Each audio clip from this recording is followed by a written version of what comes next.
thing for today, though, is project 1. We're going to be doing project 1 in idle. So go ahead and open up idle. Everybody remember how to open up idle?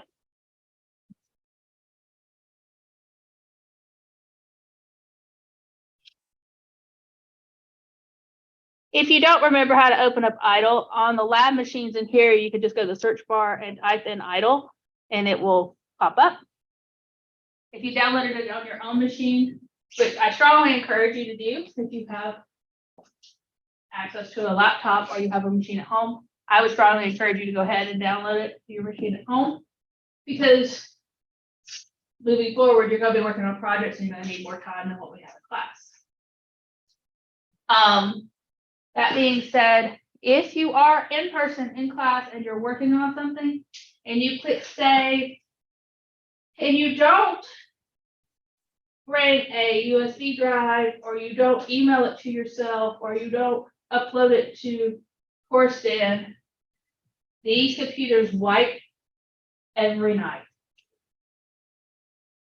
So don't save to the hard drives of the lab machines in the TLC building. They wipe every night.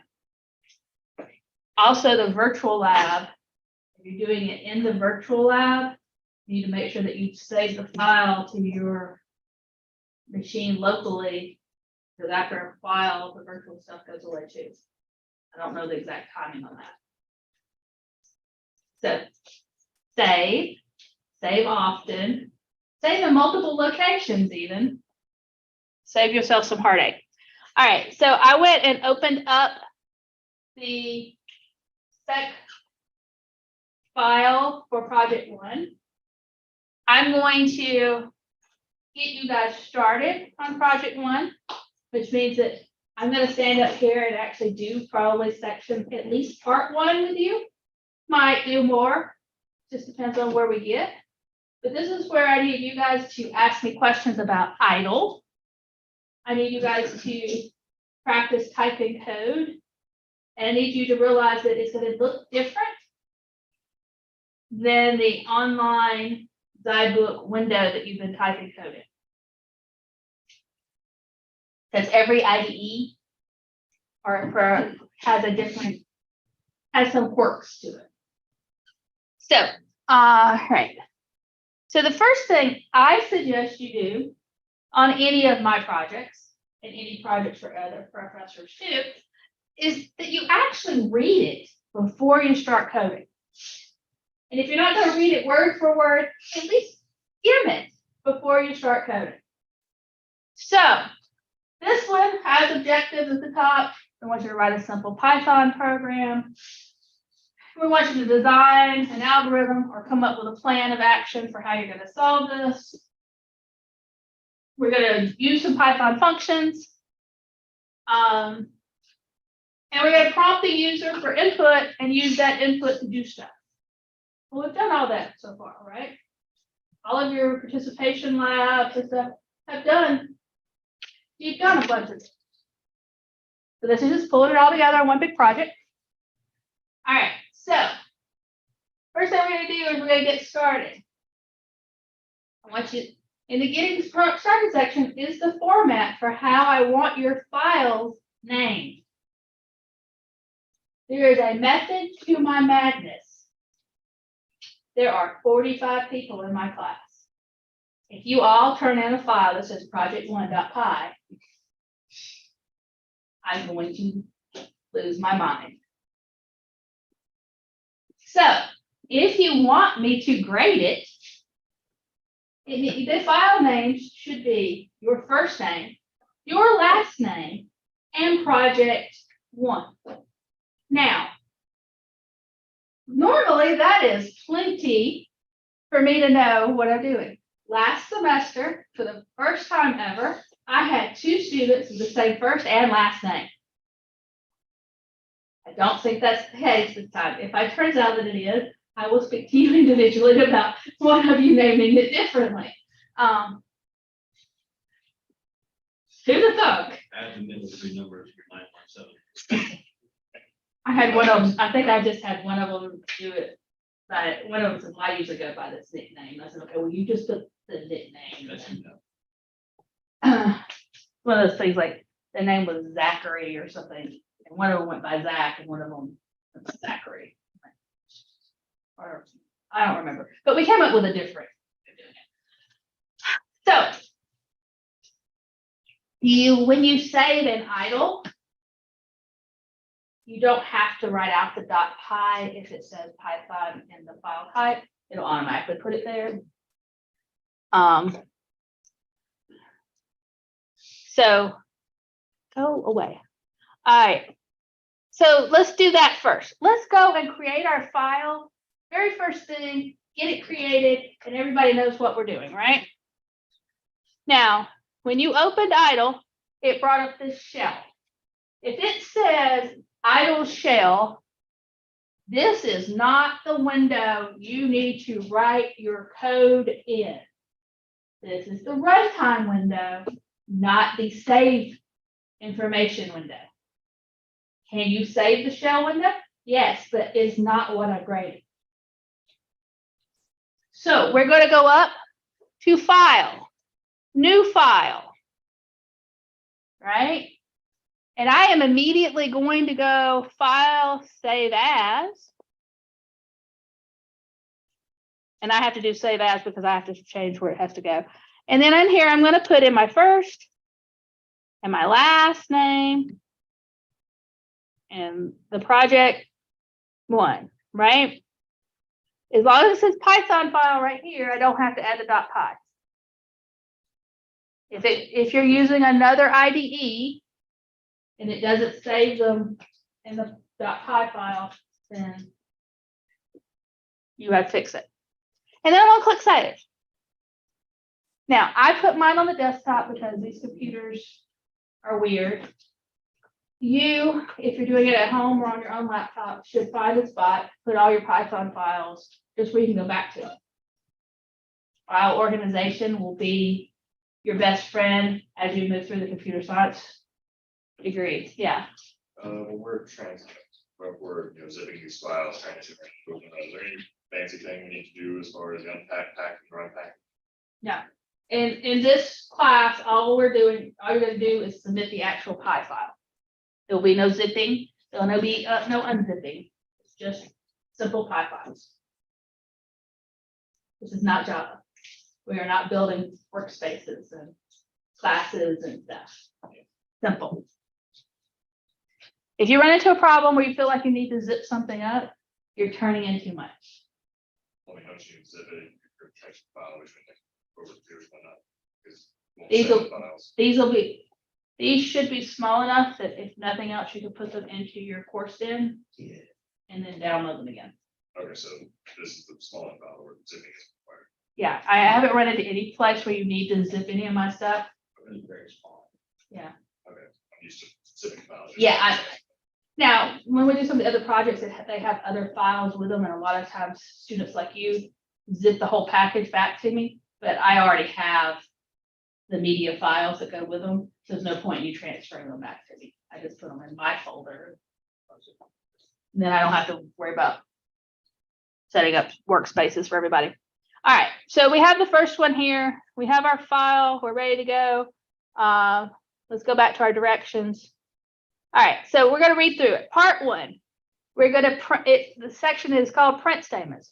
So all part one is print statements. You're going to print out some statements for me. It's pretty simple. We've done a lot of print statements, right? Part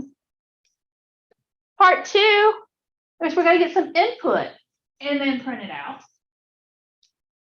And yeah, it looks like it's duplicate information because the examples are using the same stuff. But part one, we're just printing your information. I want to know about you.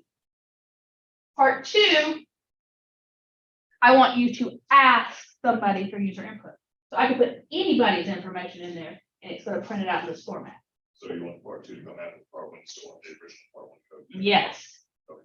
Do not erase the print statements from part one when you do part two, because you'll lose the points because I don't see both parts. I also would prefer, I'm going to show you how to do this, that you put a comment in between each part where I know that you logically understood where your code began and ended, but also helps you out. So in this particular section, you're going to ask these questions. Somebody's going to type in this stuff, and then after they hit enter on the last one, it's going to print out the answers. So this particular example, we put in Charlie Brown, but if I ran the code again, I could put in Tracy Wilson. Does that make sense? It's reusable code. I've already had one person turn it in and they messed this up. I tried messing it up too. Give me a second. I posted this early, which is fine. My own students want to get ahead. I don't care, but you need to be careful if you do, because the one person I have looked at that turned it in did part one, and then looked at the example output for part two and went, oh, it's the same thing, and they didn't write the code for part two. So that's.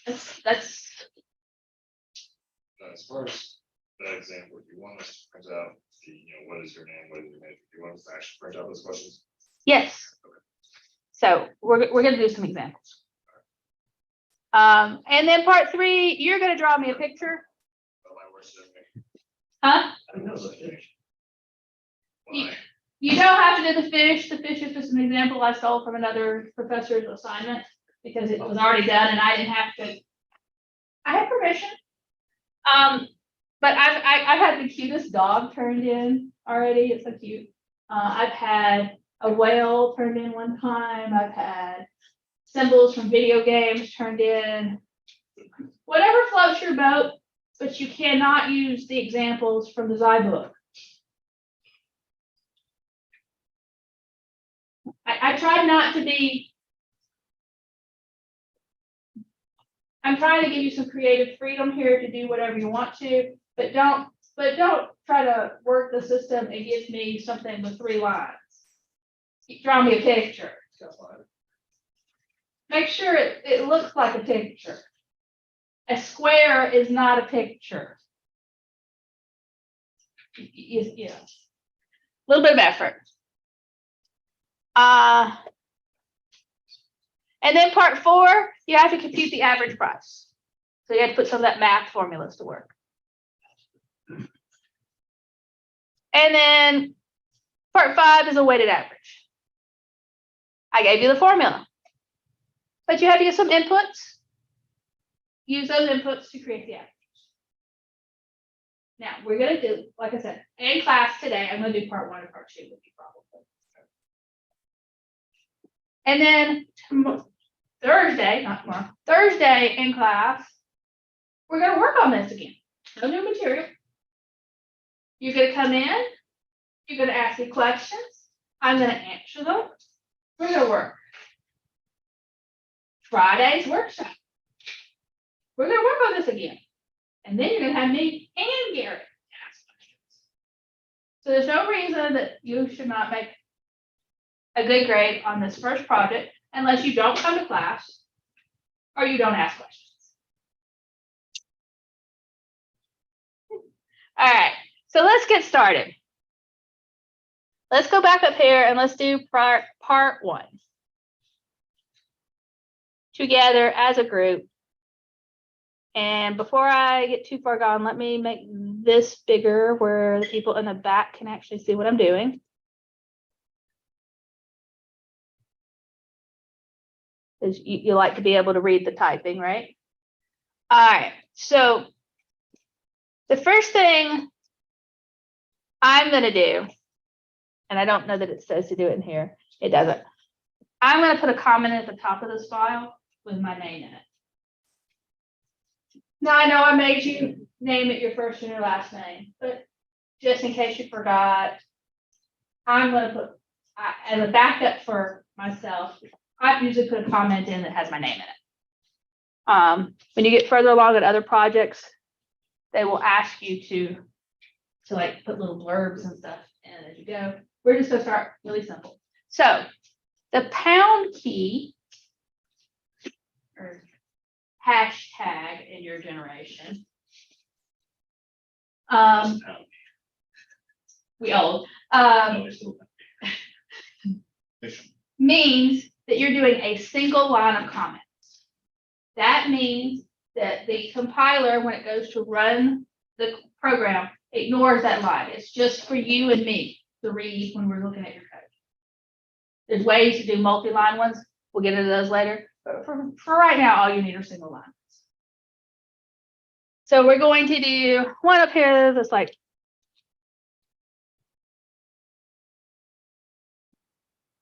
something like that.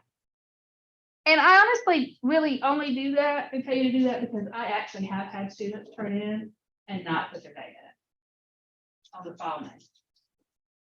And the first time through, I'll probably try to track down who it was and pride you again. You turned this in wrong. The second time I won't. But it happens. We all have forgetful moments. I don't have our own name. That's what I'm saying. If you forget to name it that, it happens. Look, you know, if you had a Monday like I had yesterday, you might name it Bibbidi Bobbidi Boo. You know, it's just crazy. All right. So it's really, really simple right now.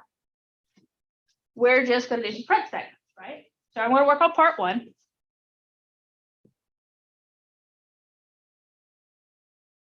And part one wants us to write code to display your name, major, year, and favorite game. So this is your information. Nobody else's. So it'll be unique to you. Do not copy my name and information into these print statements. Your stuff. So I'm going to do some print lines. And I want it to look like the example output. So inside of here, I'm going to put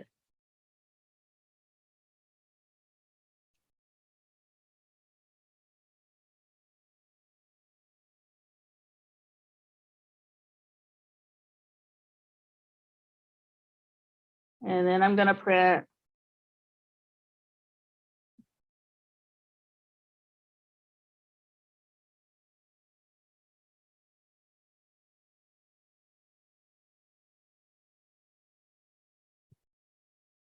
and yours will look different than mine.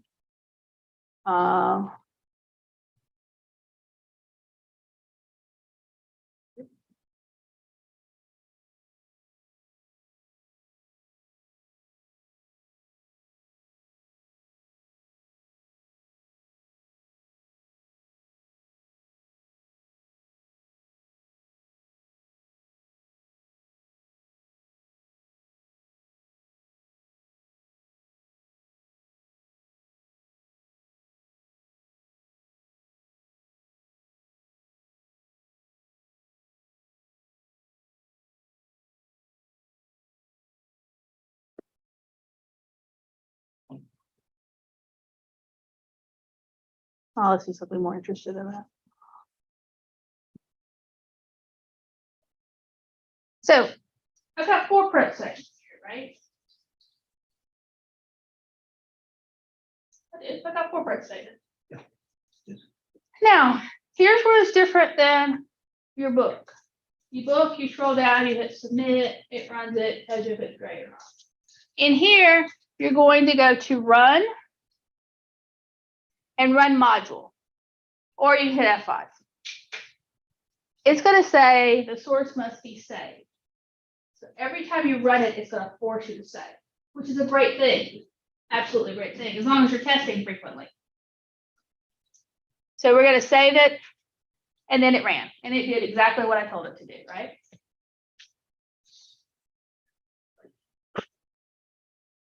Now, yours should say something like your name, computer science, or computing if you're that, math. I have a geology degree, computer science degree, a couple other degrees. I have lots of majors. What year you are, freshman, sophomore, junior, other. Probably should put other for mine. Favorite game, I like a board game called Ticket to Ride. Pretty good at it. One of those logic things.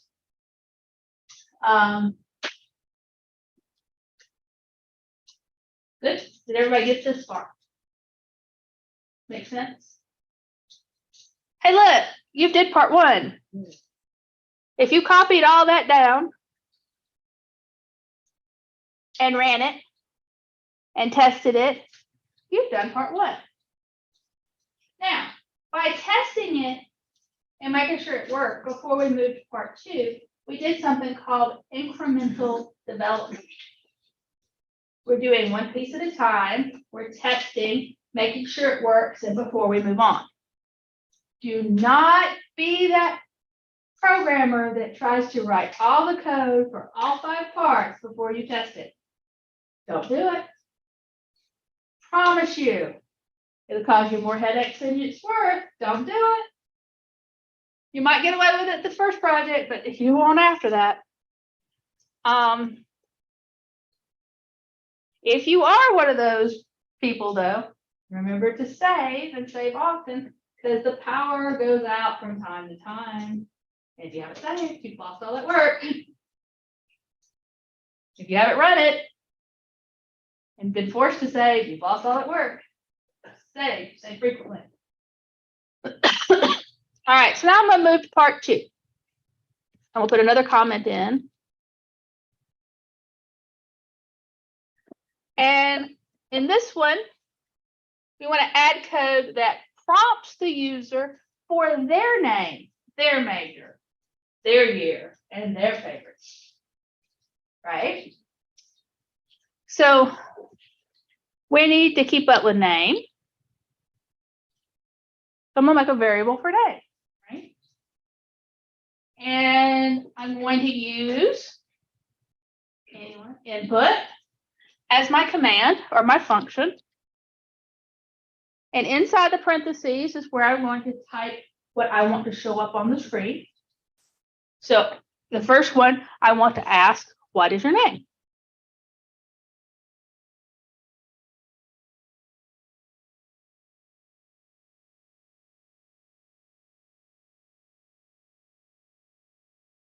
Now, I put a space between the question mark and the double quotes, or the closing quotation mark.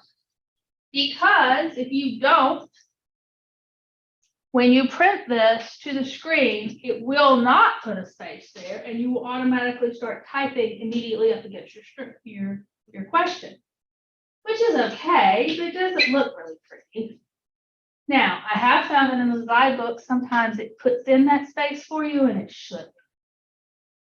Just be aware. And I'm going to do pretty much the same thing for major. Okay, if I'm picking out a variable name for what the user's major is, what am I going to call it? Major, right?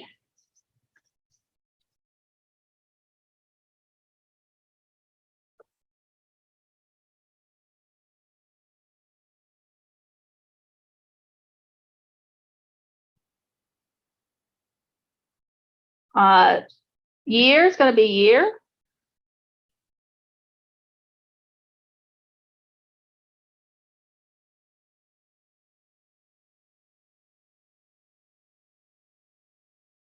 The game is going to be game.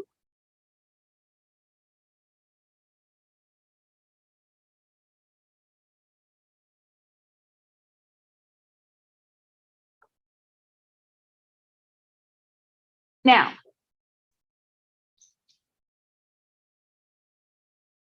I'm going to be honest, I'm not a stickler for making sure that your questions are all correctly punctuated, and if you messed up and made some of it lowercase and not on the question, probably not going to grade you down on it. But because I probably won't know this. If you misspell a word, you've seen my typing. So just be able to, you don't have to be super exact, but so I did all this, and now I need to print the information. So if I ran it right now, it would ask the questions, but it wouldn't do anything with it, right? Can we prove that to you? Sure, let me prove it to you. So if I run it right now, it still prints out the stuff that I gave it to begin with. And if you want to put in some bright print lines, you can if you want to separate it out. And it asks me the question, so what is my name?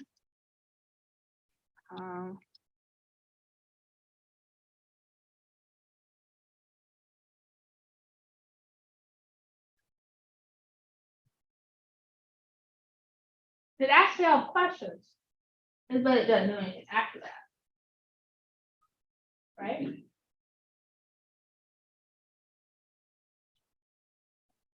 That makes sense? Yes. So now let's go do something with all those variables we created.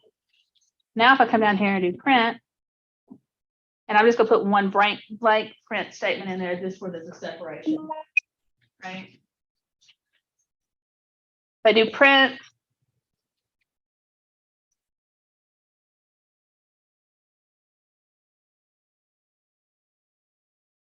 and this time I'm going to put the variable name out here where it prints whatever the user typed in. So inside the quotes, I want it to say name colon,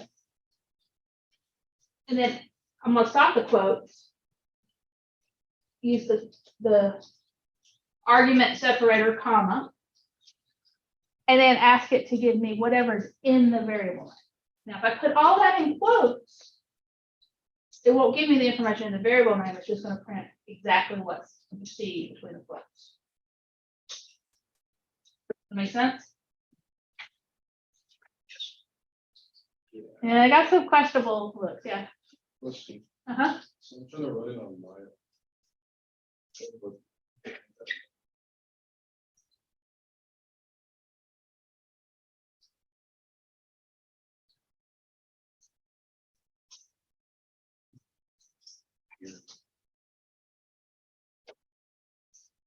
Yeah, he's waiting on you to type some flashy light please. So type your name. And hit enter. That make sense? Waiting on you. All right, so if I did this, it should print out the word name with a colon, a space, and then whatever's in the variable.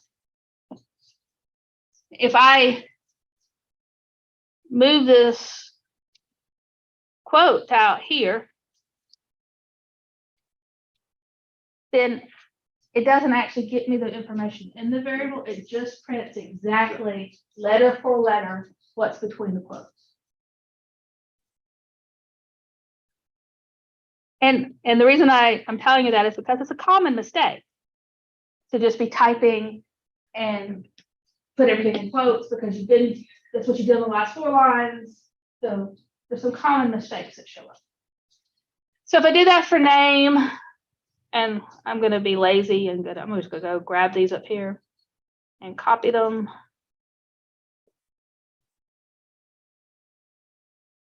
And just change them up, right?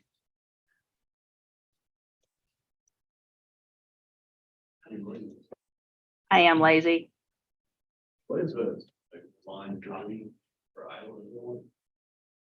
Iowa?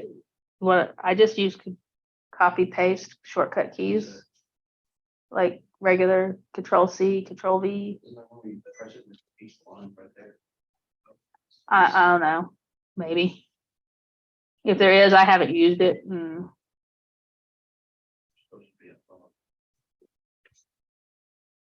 I'm not saying there's not. I'm just saying it's not something I've used. Maybe.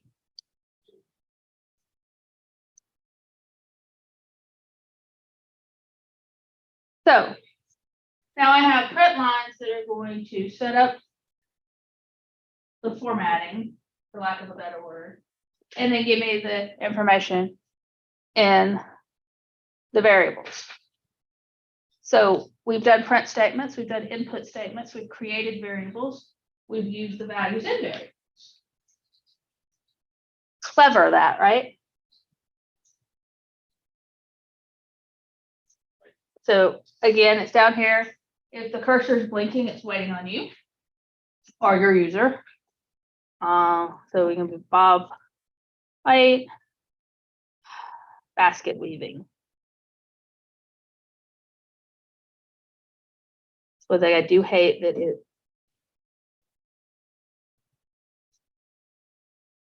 doesn't scroll very well. The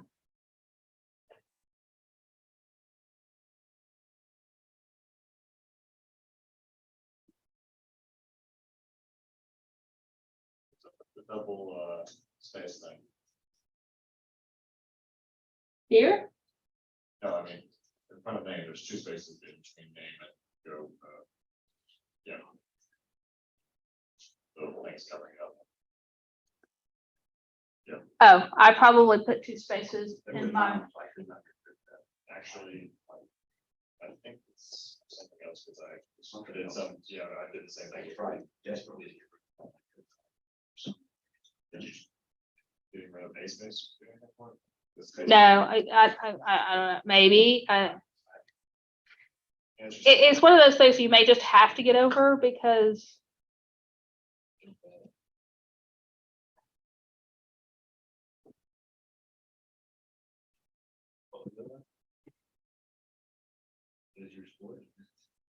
yeah, I don't know, it's weird, it went away. And it's not printed either. It's just a formatting thing. Yeah, yeah, well, you guys just want to understand the format, so in case I have to do something later on.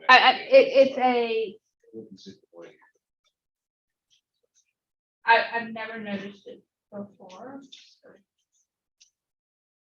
But it's, I don't know. It's just my concern whether that's some sort of issue with repeatedly using the thing.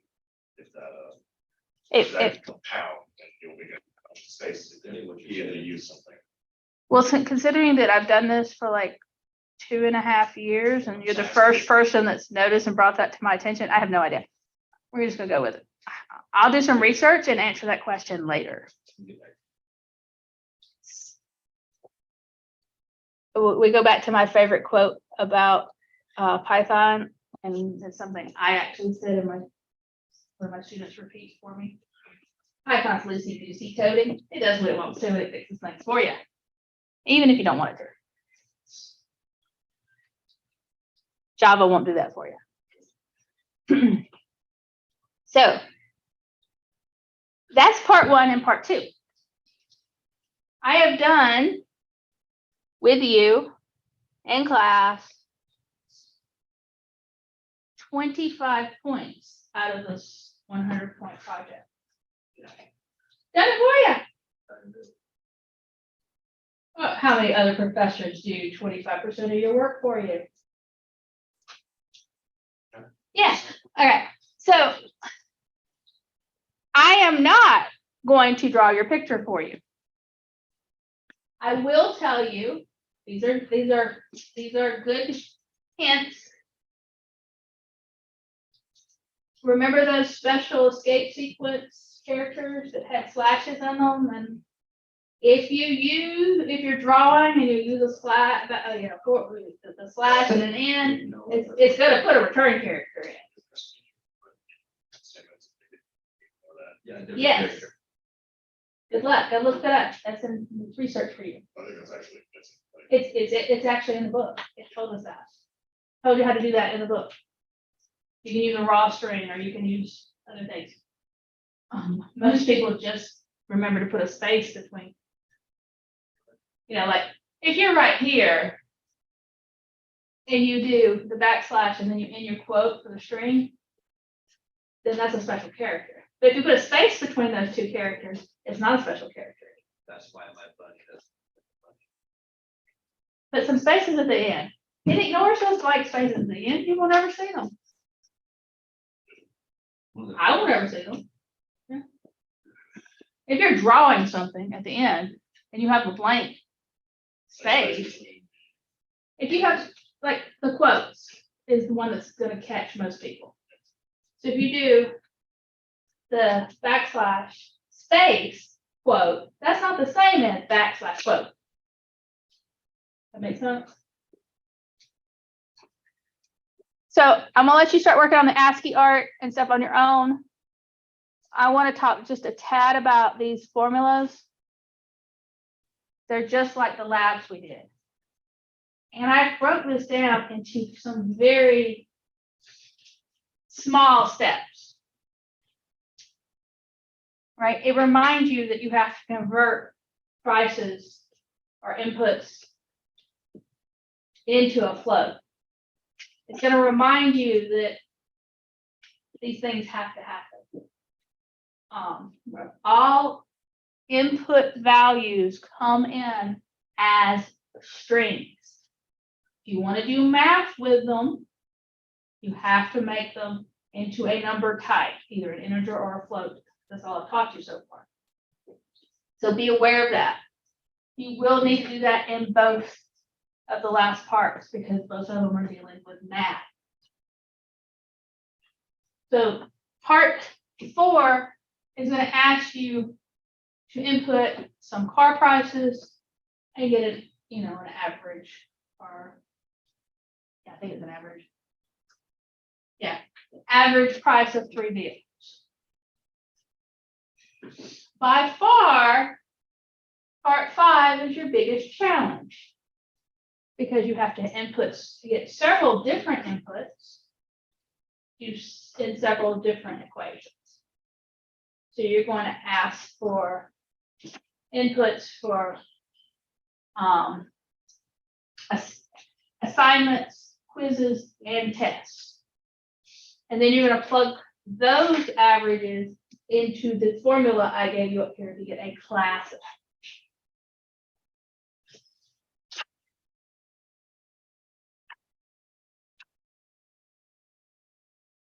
Something going on out there?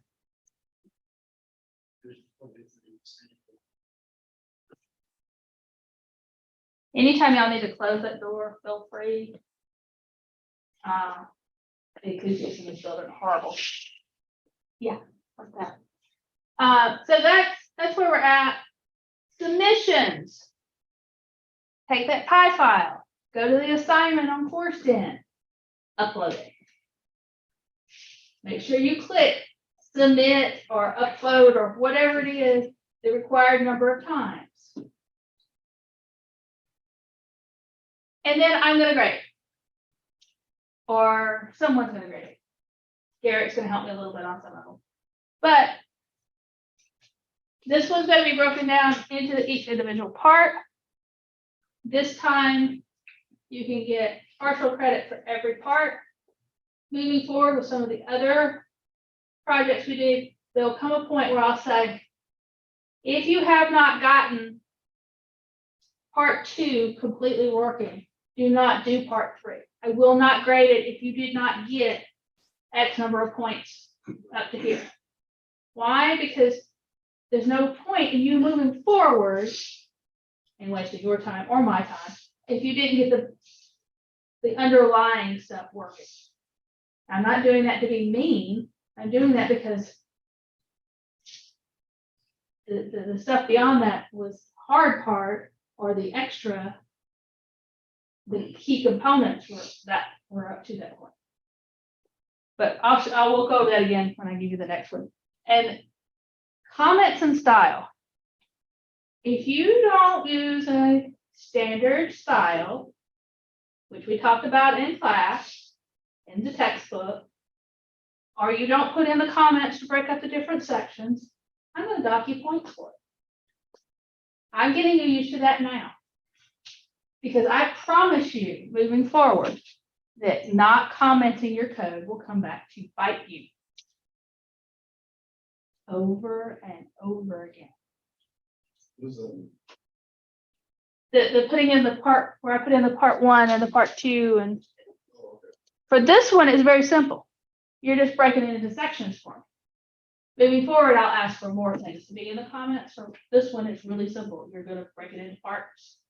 In the future, if you're turning something into me and you have tried your best, you've done all these things, and you've done it in what you think is a weird way or something, you're always welcome to throw a comment in and say, I did this for this reason, to see if you can get some partial credit.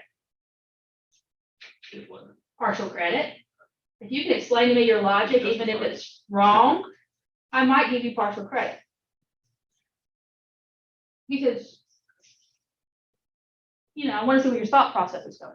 But moving forward, when we start writing our own functions and stuff, I'm gonna ask you for every function to write a comment at the top that tells me basically what the inputs are, what the outputs are, and what the function's supposed to do. Whether it does it or not, that's irrelevant, but what it's supposed to do. And the reason I'm doing that is because when you get into the Java classes and the software engineering classes and stuff, they make you do that. Because you can use those comments to generate documentation. And if you get a job somewhere, you're gonna hope that the person that left the team before you commented their code because you now have to work on it. And the person that takes your place when you get promoted is gonna hope that you commented your code where they don't have to try to go and reinvent the wheel and figure out what you did. So it's just courtesy. I like how you Right. said that, yeah. Somebody got fired. A positive spin on everything. You left, your predecessor left because they got promoted, Didn't take it anymore. not because you're working in a hostile work environment. Well, there's also, just got fired, there's gonna be a spike when it comes to other. Yeah, you know, Twitter. being spiteful is not a good thing. Well, okay. It has its place. Just remember that usually if you're doing something like that, you're not actually hurting the company, you're hurting the people coming in behind. Depends on what you're doing, if you're customer promise. Well, I'm not gonna talk to you about industrial espionage or any of that stuff. Be good ethical students. Or company doesn't say. About it. Fingers crossed. All right. So that's it. That's my spiel for project one. We've done 2 parts of it. It's 420. I've explained things. I've showed you how to do it. Everybody has opened idle, created a file and saved it, right? Everybody ran something. If you have a problem with any of that, come see me or wave me over before you leave because it's important. All right. I am done with you for the day. I will see you Thursday. Okay.